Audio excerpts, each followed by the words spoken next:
Demang Purbo mempersembahkan seri Api di Bukit Menoreh, karya S.H. Mintarja.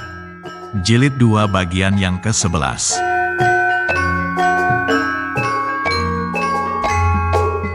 Pada bagian ke-10, diceritakan bahwa Agung Sedayu terpaksa dalam ketakutannya harus mengikuti pamannya, Ki Widura, untuk berkeliling Kademangan Sangkal Putung pada suatu malam untuk memeriksa kesigapan anak buahnya. Sampai manakah perjalanan mereka berlanjut? Selamat mengikuti.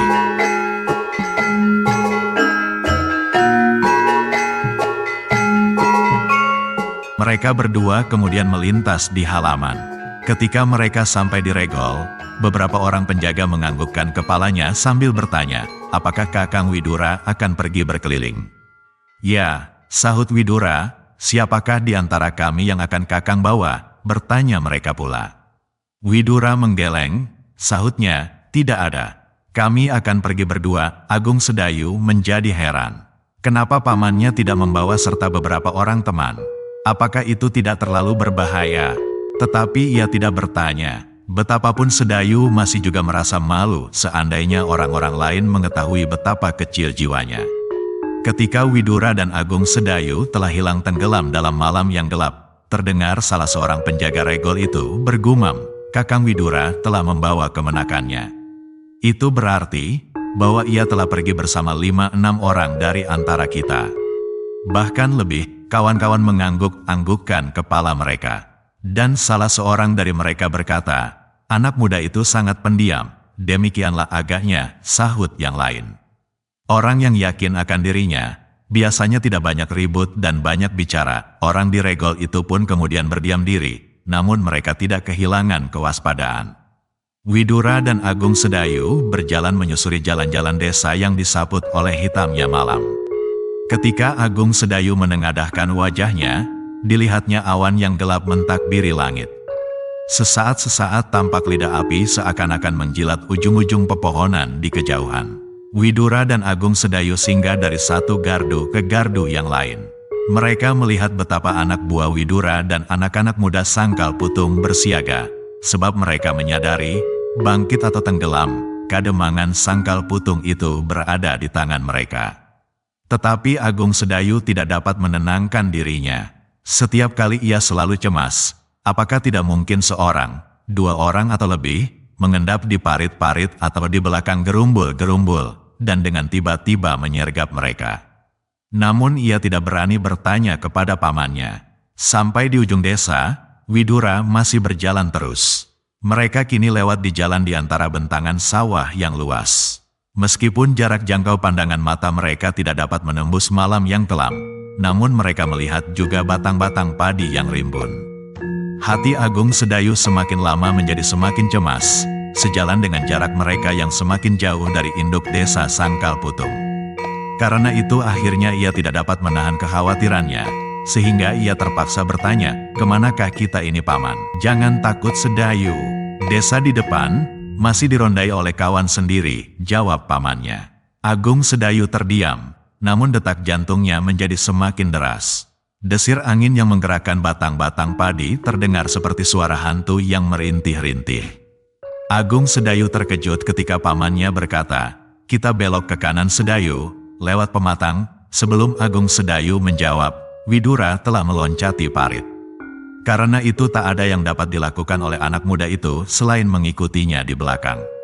Sesaat kemudian mereka berdua sampai pada suatu bentangan tanah lapang yang sempit. Sebuah puntuk kecil yang ditimbuhi oleh batang-batang ilalang dan sebuah pohon kelapa sawit. Bulu-bulu tengkuk Agung Sedayu mulai meremang.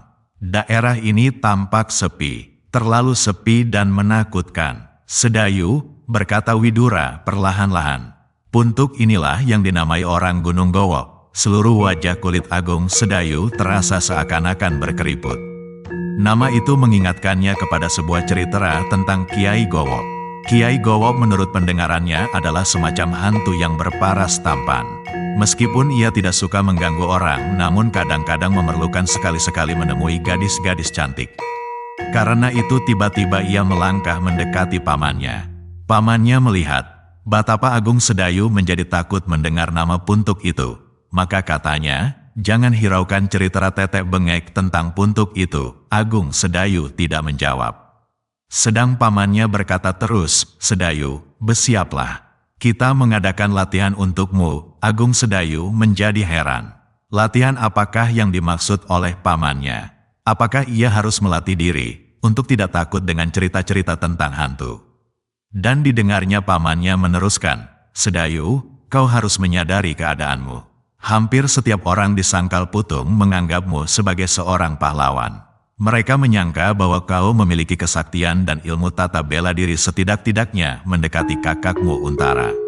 Aku tidak tahu apakah yang akan terjadi seandainya pada suatu kali kau terpaksa terlibat dalam suatu perkelahian dengan siapapun. Apalagi kalau Tohpati itu datang kembali. Sedang orang-orang di Sangkal Putung menyangka kau pasti akan mampu melawannya. Karena itu, belajarlah berbuat, berpikir dan bersikap seperti seorang laki-laki. Terasa denyut nadi Agung Sedayu menjadi semakin cepat. Kata-kata pamannya itu benar-benar mendebarkan jantungnya. Tetapi ia tidak tahu apakah yang harus dikatakannya. Ketika ia tidak segera menjawab, pamannya berkata terus, apa yang akan aku lakukan adalah mencoba menambah kepercayaanmu kepada dirimu. Marilah kita berlatih. Untuk seterusnya setiap malam kita berlatih di sini. Supaya apabila suatu ketika, kau harus berbuat seperti laki-laki sewajarnya, ada bekalmu meskipun sedikit. Seterusnya, kalah atau menang, tidak menjadi soal. Kalau kita mati dalam pertempuran nama kita akan tetap dikenang. Tetapi kalau kita lain daripadanya, maka nama kita akan senilai dengan daun-daun kering yang diterbangkan angin. Debar di dada Agung Sedayu menjadi semakin keras.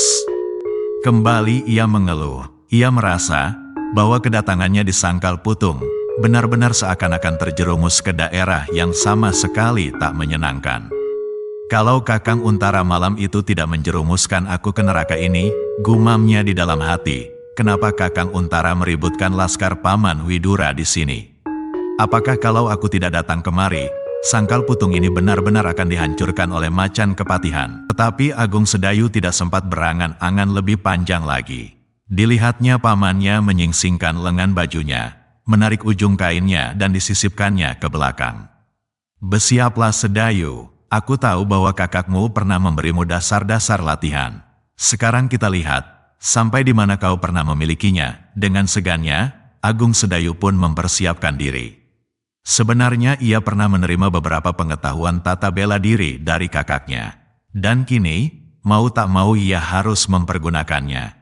Pamannya agaknya akan mempergunakan cara yang langsung dalam latihan ini. Dan ternyata dugaan itu benar. Pamannya tidak menuntunnya mempelajari unsur demi unsur. Namun Widura itu langsung melihat Agung Sedayu dalam latihan bertempur.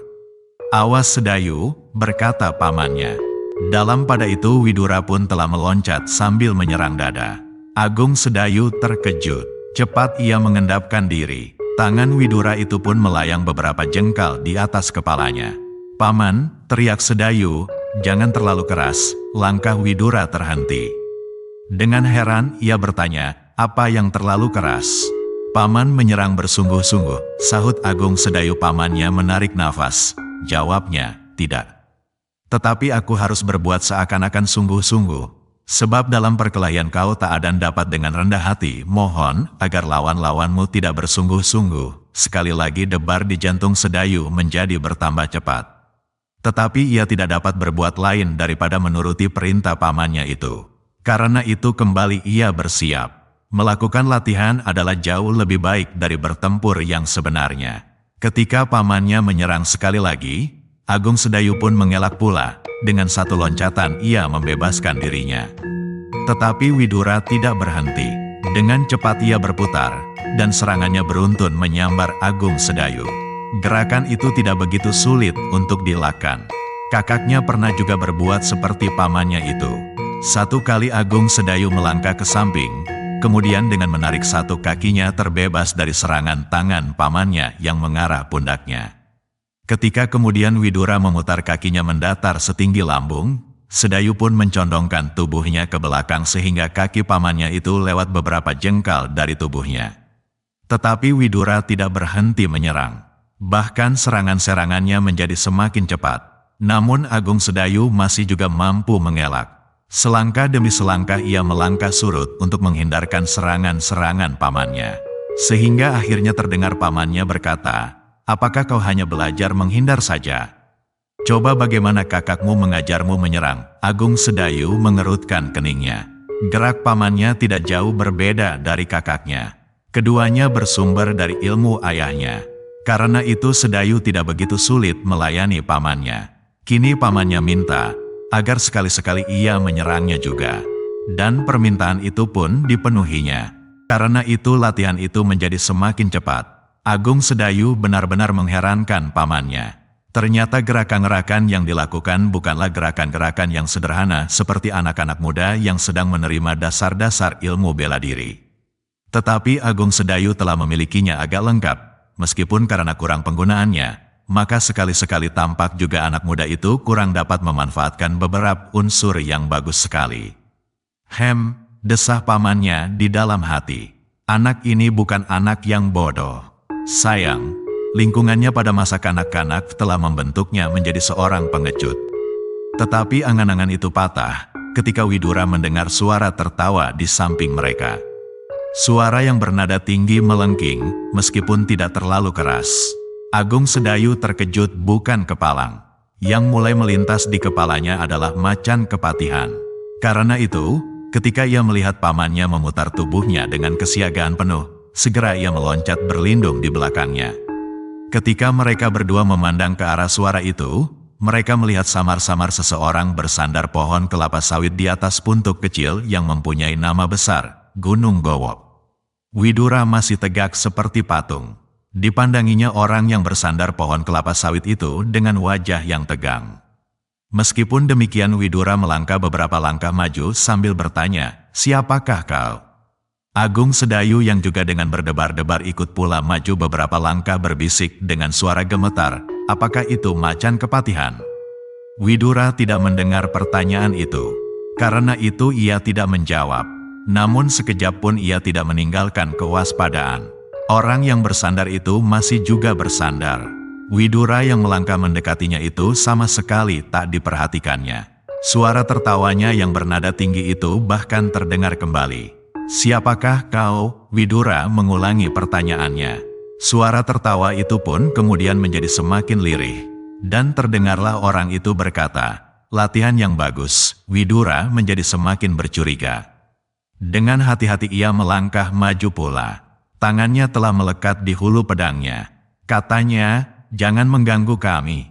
Katakanlah siapakah kau supaya aku dapat mengambil sikap." Orang itu pun kemudian berdiri tegak. Beberapa langkah ia maju mendekati Widura. Sehingga akhirnya mereka dapat saling melihat wajah masing-masing. Ketika Widura melihat wajah orang itu, mula-mula ia terkejut. Wajah itu tampak seputih mayat. Namun kemudian Widura menyadarinya, orang itu telah menutup wajah aslinya dengan sebuah topeng yang berwarna kekuning-kuningan. Demikianlah cerita bagian 11 ini berakhir. Selanjutnya apa yang akan terjadi? Kita ikuti cerita lanjutannya pada buku ketiga bagian yang pertama mendatang. Jika Anda berkenan, silakan like, share dan bagi yang belum, jangan lupa subscribe channel Ki Demang Purbo @Cerita Mataram. Nuwun.